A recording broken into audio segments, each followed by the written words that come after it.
Olá, seja muito bem-vindo ao Clube do Livro com Pastor Alex e Pastora Adriana, porque eu sou assim, eu gosto de vir aqui, invadir, aparecer do nada. A gente costuma gravar sempre juntos livros e essas últimas semanas, aí desde o início dessa 10ª temporada, não tenho conseguido participar com ele, então de vez em quando eu vou aparecendo aqui para vocês não se esquecerem de mim, é isso mesmo. Bom, é muito bom estar aqui, seja muito bem-vindo ao Clube do Livro, você que está nos ouvindo via áudio, grupo do WhatsApp, você que está aqui no YouTube, seja muito bem-vindo. Lembrando que se você chegou aqui e não sabe do que se trata, este é um Clube do Livro de literatura cristã e estamos na nossa 10ª temporada lendo o livro A Batalha de Todas as Gerações, de J.B. Carvalho. Esse livro tem sido, assim, um divisor de águas. Tem nos levado a um nível tão profundo de conhecimento e de fato nos equipado para que possamos viver um tempo de cura, né? De libertação, de restauração e principalmente trabalhando para que a próxima geração seja uma geração cheia do Espírito Santo e sem nenhuma porta aberta, nenhuma ação de ofensa, de espírito de Amaleque, nem nada. Então nós estamos assim felizes com tudo que o Senhor tem dado. Mas não é fácil essa leitura, né? Todas as vezes em que a gente vai fazer a leitura ou falar sobre isso, eu percebo que existe mesmo uma batalha espiritual acontecendo, como se o conhecimento que tem aqui não pudesse ser divulgado, não pudesse ser expandido a outras pessoas. E é por isso que a gente tem insistido, a gente tem falado, envia, compartilha, convida pessoas, porque se nós pegarmos tudo que tá aqui, estudarmos a palavra e colocarmos em prática essas verdades, avaliarmos o nosso coração, queridos, o que o Espírito Santo poderá fazer por meio de nós é algo sobrenatural, porque não haverá portas abertas, nós estaremos completamente livres e disponíveis à ação do Espírito, amém? Então, eu não sei qual tem sido o seu nível de dificuldade aí para ler, de compreensão. É confronto, mas como falamos, esse confronto ele não vem para nos acusar, não vem para que possamos nos sentir mal, mas para que haja cura, libertação, para que possamos viver a vida plena que o Senhor tem disponível para nós.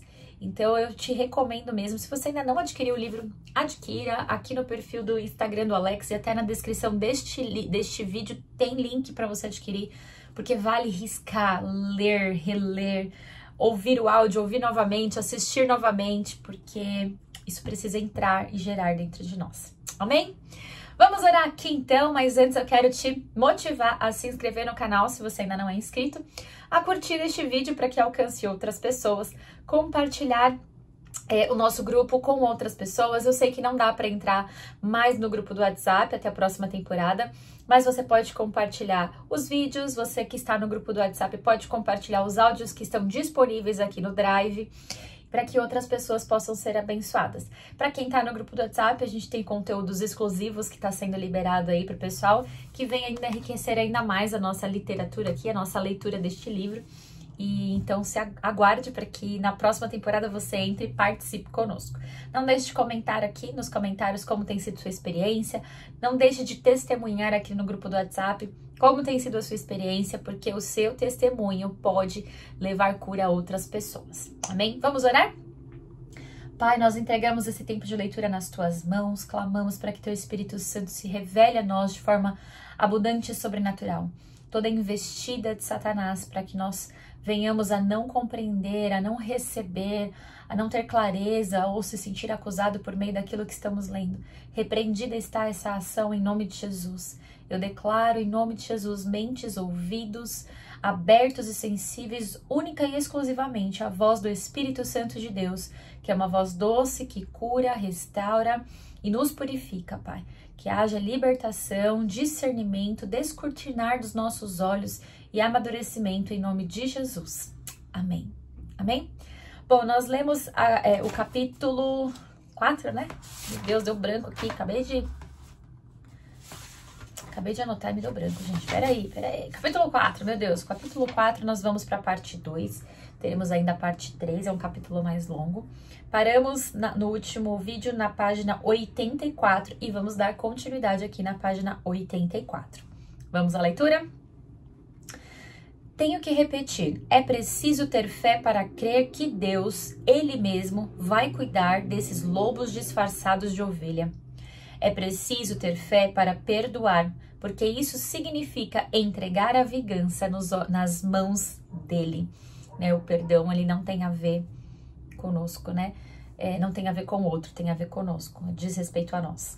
E o Senhor é a nossa justiça, né? Romanos 12, 17 e 21. Não torneis a ninguém mal por mal.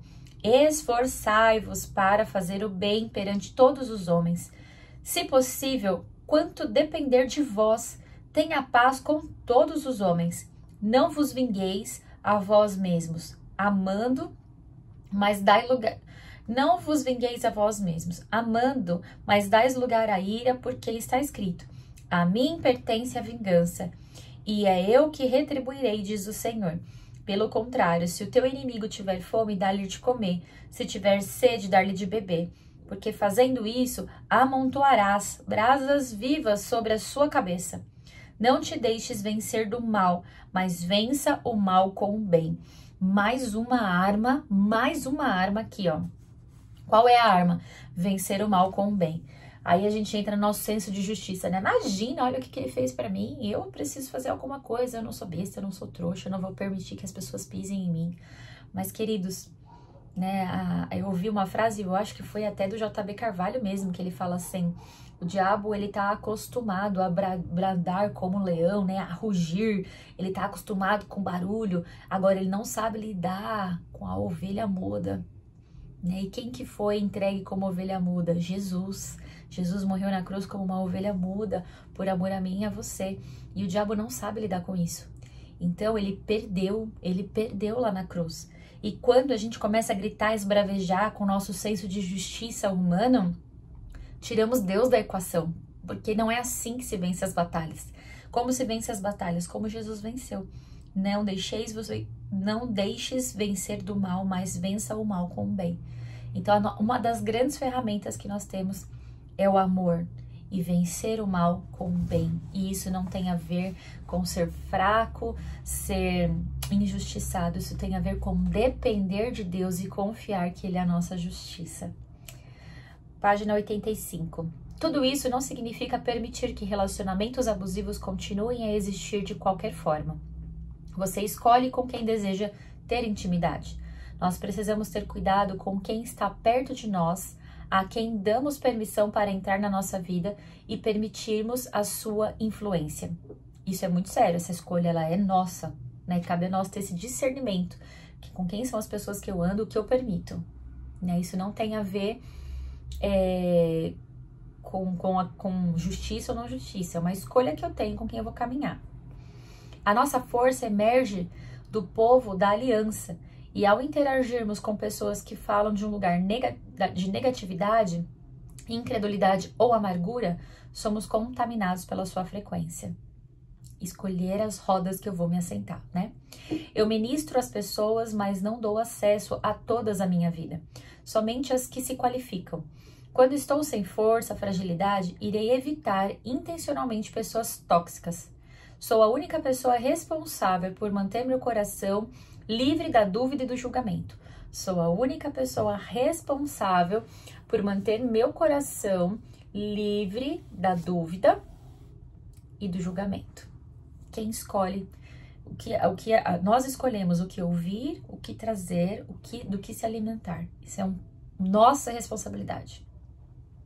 Somente eu posso reconhecer quando estou vulnerável à influência de pessoas que concordam com espíritos do medo, da rebelião e da destruição. O meu coração é um jardim. Algumas pessoas são boas para o plantio de ervas daninhas, enquanto outras plantam o dom do reino. O poderoso efeito da influência da personalidade, dos valores das pessoas são dadas como uma advertência por Salomão. Não se associe com quem vive de mau humor, nem ande em companhia de quem facilmente se ira. Do contrário, você acabará imitando essa conduta e cairá em armadilha mortal. Uau. Somos passíveis de ser influenciáveis, é por isso que a gente precisa escolher com quem andar, o que ouvir e do que se alimentar. A comunhão cura ou a comunhão estraga você? Eita! Ao estar com pessoas em quem confio de verdade, promovo uma atmosfera em que a felicidade seja uma energia na atmosfera. Os médicos deveriam receitar risos, já que o coração alegre é um bom remédio. Pessoas felizes se recuperam mais rapidamente de suas doenças. Paulo nos instruiu em 1 Tessalonicenses 5, de 16 a 18. Alegrai-vos sempre, orai sem cessar. Em tudo dai graças, porque esta é a vontade de Deus em Cristo Jesus para convosco. Alegrai-vos sempre. Gente, isso aqui é uma escolha. Eu não vou acordar todos os dias feliz, mas eu vou escolher começar o meu dia pela alegria. Eu vou escolher me abrir. E como é que a alegria vem? Por meio da gratidão, né? Eu começo a agradecer, deixo a alegria envolver meu coração, orando sem cessar. São 3 coisas que andam juntas, né? Alegrai-vos, orai e agradecer. Se alegrar, orar sem cessar e agradecer. Ao regozijar-se, orar e oferecer ações de graças, a vontade de Deus se descortina. Você cria um ambiente sobre o ambiente e controla a sua atmosfera. Mas isso deve acontecer primeiro dentro de nós. Deus coloca algo dentro de nós e isso explode para o mundo. Essa é a grande definição de Lucas, de que o reino de Deus está dentro de nós. Ver isso em Lucas 17, 21. A transformação do coração é o primeiro passo para trazer o céu para a terra. A alegria, a oração e a ação de graças atraem o céu. Uma atmosfera sobre a atmosfera, a qual se sobrepõe e alcança as pessoas, e depois as casas, as ruas, as cidades, as nações e os continentes. Ações de graça concordam com o céu por meio dos agradecimentos, por meio de agradecimentos. Isso é como trazer a sua soberania sobre tudo que nos cerca, e então o que está fora de ordem se reposiciona. Gente, que poderoso! A gratidão reposiciona tudo que está fora de ordem, faz a gente enxergar com clareza. Uau, que tremendo, né? Olha que ferramenta. Escolher se alegrar, orar sem cessar e principalmente andar ações de graça, andar em gratidão. Ferramenta para poder organizar às vezes a bagunça emocional que a gente pode estar. Entre o fel e a cruz, temos que garantir que não sejamos envenenados por essas pessoas que, com base nas suas narrativas adoecidas, transmitem a sua acidez e contaminam a nossa atmosfera. Devemos caminhar em perdão, amor e fé, crendo que Deus irá lidar com aqueles que nos machucam e nos feriram, para que nenhuma raiz de amargura brote e contamine a muitos. Hebreus 12, 15. Meu amigo John Killing me contou uma história de que foi difamado por pessoas da organização que liderava. Depois que tudo ficou esclarecido, elas tentaram se desculpar, mas o estrago que tinham feito era grande demais. Kelly disse àquelas pessoas que a herança que haviam recebido foi-lhes tirado pela ingratidão. Sim, a ingratidão apaga as lembranças e os benefícios recebidos. Lúcifer não será lembrado pelos serviços que fez no céu, antes de se tornar diabo. O efeito de sua rebelião destruiu toda a herança que poderia ter. Obviamente, as proporções devem ser guardadas, porque há muitos que precisam começar o caminho de volta imediatamente. Contudo, toda libertação nas Escrituras exigiu uma grande dose de humilhação e de arrependimento. Em Atos dos Apóstolos, vemos Simão, o mágico, embora já tivesse se convertido e sido batizado, ele precisava trilhar o caminho da cruz a fim de tornar-se apto para o seu chamado. Apesar de ser parte da igreja de Samaria, ele ainda não tinha entendido a mensagem do Evangelho. Para seguir o bom mestre, deveria andar em sacrifício e renúncia, o que significava abdicar da imagem que havia obtido na sociedade de um homem poderoso. A princípio, ele não somente se recusou a abrir mão da sua antiga vida, como procurou subornar os apóstolos para obter o poder do Espírito Santo.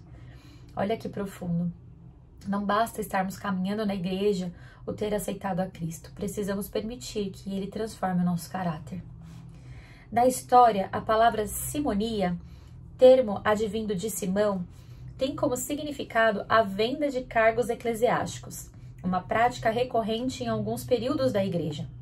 Na igreja de Samaria, quando o avivamento chegou, Simão se sentiu invisível. Ele tinha grande popularidade e queria ser visto, notado e celebrado. Ao ver os apóstolos impondo as mãos e pessoas recebendo o Espírito Santo, Simão decidiu praticar a simonia. Ele foi o primeiro, mas levou uma sapatada tão dura de Pedro que passou muito tempo tentando achar o caminho de volta para casa, sem sucesso. O apóstolo confrontou duramente. Pedro, porém, lhe respondeu: o teu dinheiro seja contigo para a perdição, pois julgastes adquirir por meio dele o dom de Deus. Não tens parte nem sorte neste ministério, porque o teu coração não é reto diante de Deus. Arrependei-te, pois, da tua maldade e roga ao Senhor, talvez te seja perdoado o intento do teu coração. Pois vejo que estás em fel de amargura e laço de iniquidade. Atos 8, 20 a 23. Olha aqui, ó. Fel de amargura e laço de iniquidade. Quando a gente não deixa, né, o Espírito transformar o nosso caráter. Coisas que foram impressas em nós, muitas vezes pelo meio onde estávamos, por situações da infância, situações familiares, situações que nós vivemos ao decorrer da vida, que foram abrindo ali portas que o diabo usou e foi semeando, né? O orgulho, a soberba, essa questão de autoafirmação, de reconhecimento. E isso transformou o coração dele, né? Aqui em fel de amargura e então em laço de iniquidade. E isso fez com que ele pudesse cair neste grave pecado. Agora observe essa expressão. Vejo que estás em fel de amargura e laço de iniquidade. No comentário bíblico de Matthew Henry, fel de amargura indica um coração cheio de inveja, rancor e más intenções. Laço de iniquidade sugere que Simão estava aprisionado, escravizado pelo pecado, particularmente pela cobiça e pelo orgulho espiritual. Para Henry, Pedro está dizendo que Simão não está apenas em pecado, mas que o pecado está dominando e moldando a vida dele com raízes profundas. Em John Gill's Expulsion, gente, para eu ler aqui o inglês, mas vamos lá. Of the English Bible. O autor, me perdoe em inglês, hein? Eu vou melhorar. O autor explica que Pedro usa uma imagem do Antigo Testamento acerca da idolatria na qual se fala da raiz que produz fel e absinto. Deuteronômio 29, 18. Para que entre vós não haja homem, nem mulher, nem família, nem tribo, cujo coração hoje se desvie do Senhor, nosso Deus, e vá servir aos deuses destas nações, para que não haja entre vós raiz que produza erva venenosa e amarga. A palavra fala que o Espírito Santo, ele sonda e esquadrinha o nosso coração, né? E a gente precisa pedir constantemente para que ele sonde o nosso coração. A expressão fel de amargura revela a condição de Simão de ter uma alma envenenada. Já o laço da iniquidade aponta para a sua concupiscência disfarçada de aceitação, que o mantinha amarrado a correntes espirituais. Albert Barnes, em Notes on the Bible, afirma que fel, no grego clole, não é apenas uma amargura emocional, mas um veneno moral. E sobre o laço de iniquidade, do grego sundesmos, adikias, Barnes concorda com os outros comentaristas que Simão vivia sob uma prisão espiritual. Ele não apenas pecara, como ainda estava preso ao pecado sem liberdade interior. Preso ao pecado sem liberdade interior. Ainda que estivesse entre os crentes, Simão não tinha tido uma verdadeira conversão. Por fim, o comentário bíblico Bacon destaca o paralelo entre o veneno da serpente e o fel que envenena a alma. Bacon diz que a conexão amargura mais iniquidade mostra que o problema de Simão não era superficial, mas estrutural, que estava dominando seu interior. Ele estava contaminado no espírito e era cativo a uma prisão espiritual. Uau! Olha assim, né? O quão profundo é isso. A porta ainda está aberta. Nós já vimos que para Satanás não tem jeito. Vemos Esaú, que buscou arrependimento com lágrimas, mas não conseguiu virar a chave do seu próprio coração. E Saul, que se perdeu no ciúme e na inveja, amargurada, Depois de todos esses maus exemplos, temos agora Simão, para quem Pedro disse: arrependa-te, pois, da tua maldade e roga ao Senhor, talvez te seja perdoado o intento do teu coração. Atos 8:22. No caso dele, existe uma chance de reversão. Amaleque não pode ser vencido quando lutamos sozinhos. Onde há amargura, há a presença de alguém leal e a cura. A presença de alguém leal é a cura. Uau! O apóstolo deixou uma porta aberta para que o mágico fizesse a sua jornada de amargura e iniquidade para o caminho do carpinteiro que, embora tivesse todo o poder, veio ao mundo como um cordeiro. E quanto a nós, já é hora de andarmos no roteiro que foi escrito para nós. Quem sabe você precisa declinar de algum papel que está interpretando, de direitos que acredita ter ou de sentimentos que o justifique. Peça hoje demissão dos papéis que não são seus. Anos atrás, um homem sábio disse: quando eu o encontrar no próximo ano, você será a mesma pessoa que conhecia há um ano, exceto pelos livros que leu, pelas pessoas que conheceu, pela interpretação que deu àquilo que lhe aconteceu. As pessoas são transformadas por meio de novas experiências, como pessoas que conhecem, e dos sistemas de crença que formam, como livros que leem e a leitura do que lhes acontece. Você pode ser a nova experiência cristã que outras pessoas procuram, a nova experiência que poderá mudar as crenças delas sobre tudo. E foi justamente essa experiência de outros personagens bíblicos. Vejamos o exemplo daqueles que conseguiram vencer Amaleque em seus próprios corações. Que profundo, hein? Vamos nos avaliar aqui. Quando Mara volta a ser Noemi. Ruth 1, de 19 a 22. Então ambas se foram, até que chegaram a Belém. Sucedeu que ao chegarem ali, toda a cidade se comoveu por causa delas. E as mulheres diziam: não é esta Noemi? Porém ela lhe dizia: não me chameis Noemi, chame-me Mara, porque grande amargura me tem me dado Todo-Poderoso. Ditosa eu parti, porém o Senhor me fez voltar pobre, porque pois me chamares Noemi, visto que o Senhor se manifestou contra mim, o Todo-Poderoso me tem afligido?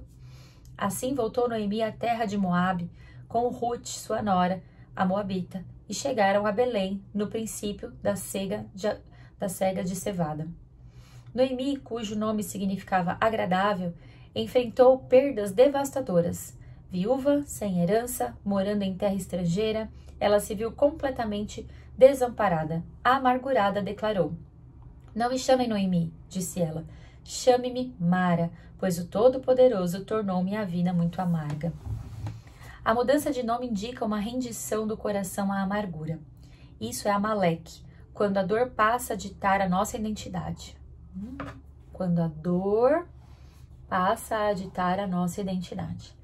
Assim, a amargura tenta mudar o seu nome enquanto Deus o chama pelo propósito do seu destino. Então aparece Ruth e diz a Noemi: você pode me dar uma carona? Noemi diz: eu não posso ter mais filhos. Ruth respondeu: não é sobre filhos, é sobre você. Ela sabia que tinha uma conexão com alguém que vinha de uma linhagem especial. Ainda que Noemi estivesse ferida e amargurada, ela carregava um legado, uma herança. Noemi perdeu tudo, marido, filhos, sustento, mas não perdeu Ruth, sua nora, que fez uma das mais poderosas declarações da aliança bíblica. Está lá em Ruth 1, 16 e 17. Diz assim: disse, porém, Ruth: não me intes para que te deixe e me obrigue a não seguir-te, porque aonde quer que fores, irei eu, onde quer que pousares, ali pousarei eu. O teu povo é meu povo, o teu Deus é meu Deus. Onde quer que morreres, morrerei eu, e aí serei sepultada. Faça-me o Senhor o que bem lhe aprouver, se outra coisa que não seja a morte me separar de ti. Declaração lindíssima. Noemi migrou para Moabe por causa da fome que existia em Belém de Efratá. Belém era a casa do pão que não tinha mais pão. O gado sucumbiu à fome, as ovelhas pereceram.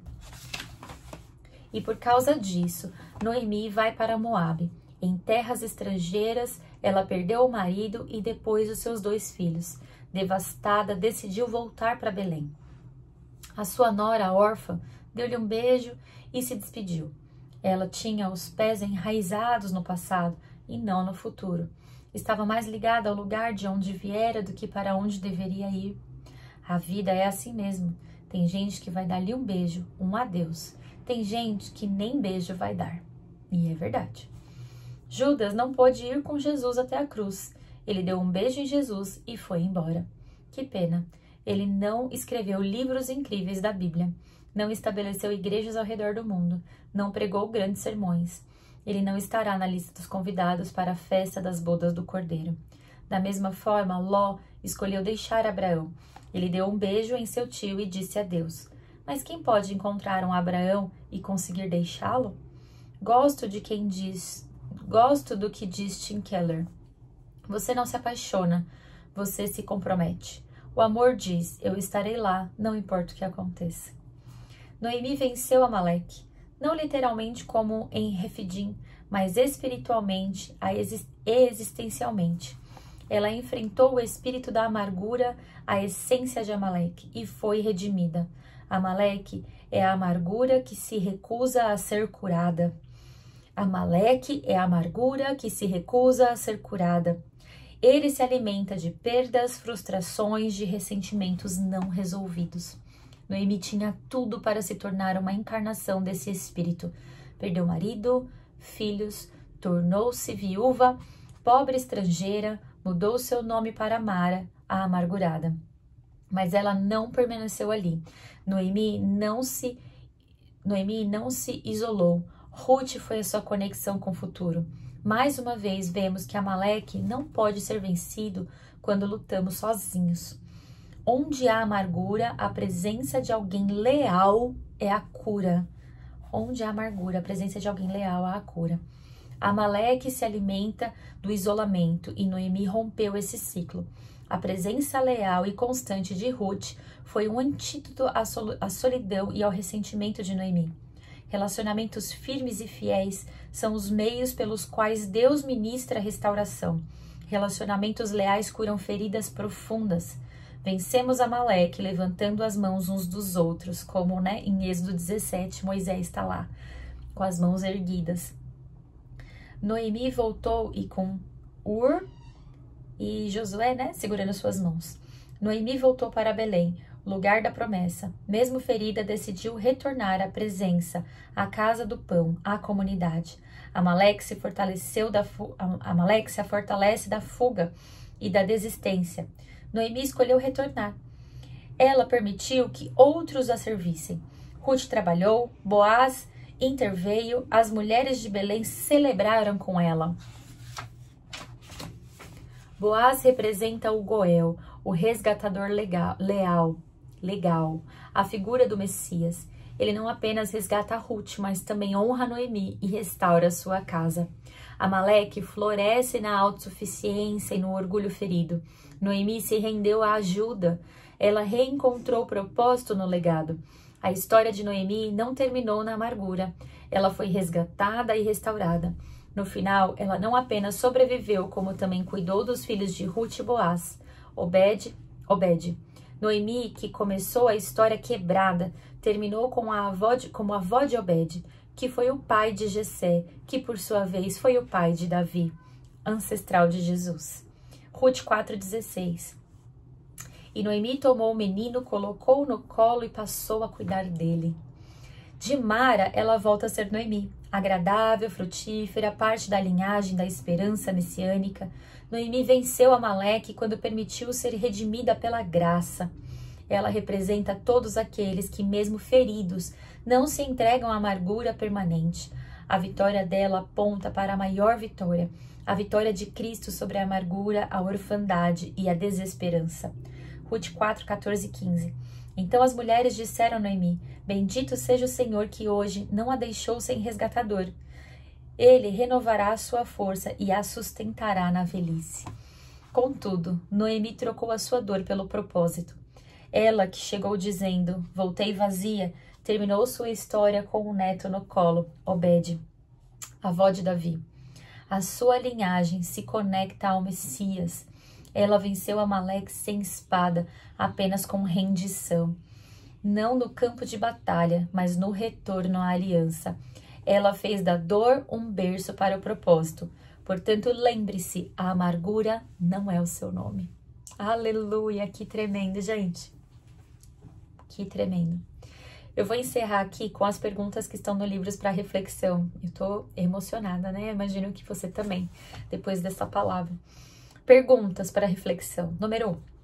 Qual foi o seu momento Mara? Você se define por ele? E aí? 2. Há alianças leais em sua vida que Deus está usando para curar você? 3. Você se afastou do seu lugar de promessa? Está disposto a voltar? 4. Quais áreas da sua história precisam de um novo começo? 5. Você tem permitido que a dor o defina ou que a graça o redima? Como a gente sempre fala, né? Perguntas profundas exigem da gente pensar, pedir para o Espírito Santo sondar o nosso coração. Escreve essas perguntas num caderno, responda com sinceridade. E se de repente hoje você se sente só e não consegue enxergar quem seria essa pessoa leal, instrumento de cura na tua vida, peça para que o Espírito Santo coloque, para que o Espírito Santo te mostre, procure a tua liderança, porque eu sei que por meio deste livro, por meio destas palavras, o Espírito Santo já está te preparando para um tempo de cura, um tempo de rendição, um tempo de viver o propósito. Amém? Que você seja abençoado, que o Espírito Santo sonde o seu coração e traga existência ao que está aí guardado, fechado, que haja cura sobre a sua vida, cura sobre a sua dor, cura sobre as suas emoções, que o Espírito Santo coloque pessoas leais, que sejam como instrumento de cura sobre você hoje, no seu caminho, te revele o seu amor, em nome de Jesus. Que Deus te abençoe e nós voltamos amanhã com a parte 3 desse capítulo tão profundo. Deus te abençoe em nome de Jesus.